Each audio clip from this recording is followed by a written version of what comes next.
Hello, John Antonucci from St. Joseph County Emergency Management Agency here. You may have noticed that we were on short hiatus from our weekly vlog.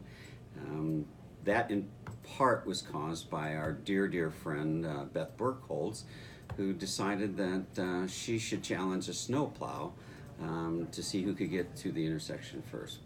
We do wish her well, and she's back, and everything's okay with her family, so we're very thankful for that. That being said, let's talk about winter once again.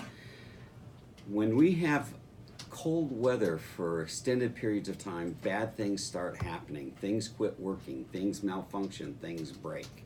So what can you do? You can't stop that. There's no way to change the weather, but you can be prepared. So let's talk just briefly on some things that we can stick away in a box or a bag, carry it in our car, or have it in our home so that we can at least make things more bearable, and that during that time that the weather is beating us down, as it were, because it has certainly beat me down. I lost my water and my heat all at the same time, and having wanted to live off the grid at one time, I can tell you I was as far off the grid as I ever want to be.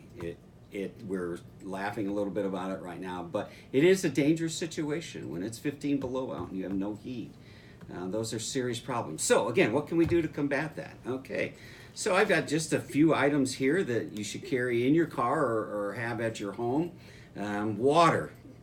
Can't live without water. So in your home, have at least 3 days supply of water and some foods.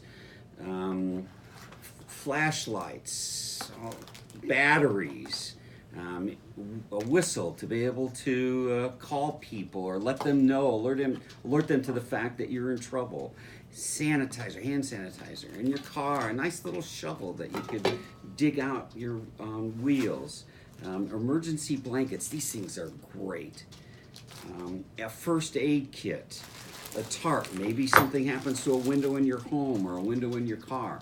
These are all great little things that you can do to help yourself out of a very bad situation or potentially dangerous situation. So please watch our website for the road conditions as we use the travel advisory map. I know we've had some comments that we don't change the map, which with much frequency. That's because we haven't changed the status. When we go to a yellow status, we want it to remain yellow. That's why it stays that way and we don't change it. So be careful out there, take your time, and be prepared.